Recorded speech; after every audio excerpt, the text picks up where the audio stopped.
Саламатсыздарбы, 11 каналында аба ырайы менен тааныша алыңыздар. Аны мен Гүлүм Эркинбек кызы айтып берем.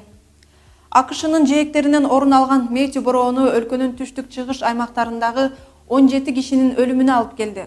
АКШдагы бороонду көзөмөлдөөчү улуттук борборунун маалыматы боюнча, азыр Метью алсыздап тропикалык бороон даражасына жеткен. Андагы шамалдын ылдамдыгы саатына 120 километрге жетет. Баарынан да Гаити мамлекети көбүрөөк жабыркады. Мурда айтылгандай, бул жерде жабыркагандардын саны 1000ге жетет. Эми Кыргызстан жана ага кошуна жайгашкан өлкөлөр боюнча аба ырайына кайрылсак. Евразияга Метью циклонунун таасири тийгени менен Борбор Азия өлкөлөрүнө жетелек.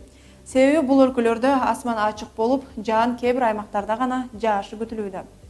Ошондой эле Кытайдын Ак Суу жана Үрүмчү шаарларында күн ачык бойдон сакталууда. Ал эми Казакстандын түндүгүндө абанын температурасы кескин төмөндөйт. Мисалы, Астанада термометр көрсөткүчү түнкүсүн -3 градуска түшөт, Алматы шаарында буга салыштырмалуу жогору болуп, асманды булуттар каптап турат. Өзбекстанда күн ачык бойдон сакталат, абанын температурасы жогорулап кубандырышы мүмкүн. Түркмөнстанда аба ырайы өзгөрбөйт, абанын температурасы орто ченемден жогору. Тажикстандын көпчүлүк аймактарында күн ачык болуп, Хоро көрөнүндө гана жаан кез-кези менен себелеп турат. Кыргызстанда эртең жаан-чачын күтүлбөйт, бирок эскерте кетели. 13-14 октябрда аба ырайынын кескин өзгөрүлүшү күтүлөт. 13 октябрда күндүз жана 14 октябрда мезгил менен жаан жаап, тоо этектеринде жана Чүй-Талас өрөөндөрүндө карга айланышы, тоолуу райондордо кар жаашы, кээ бир райондордо жаан-чачын катуу жаашы мүмкүн. Батыштан соккон шамалдын ылдамдыгы секундасына 18-23 метрге жетет.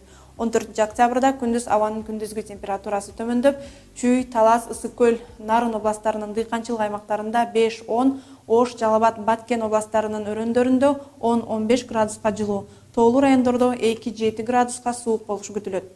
15 октябрда түнкүсүн Чүй, Талас, Ош, Жалал Абад, Баткен, Ысык көл областарынын дыйканчылык аймактарынын айрым жерлеринде 1-3 градуска үшүк жүрүшү күтүлөт.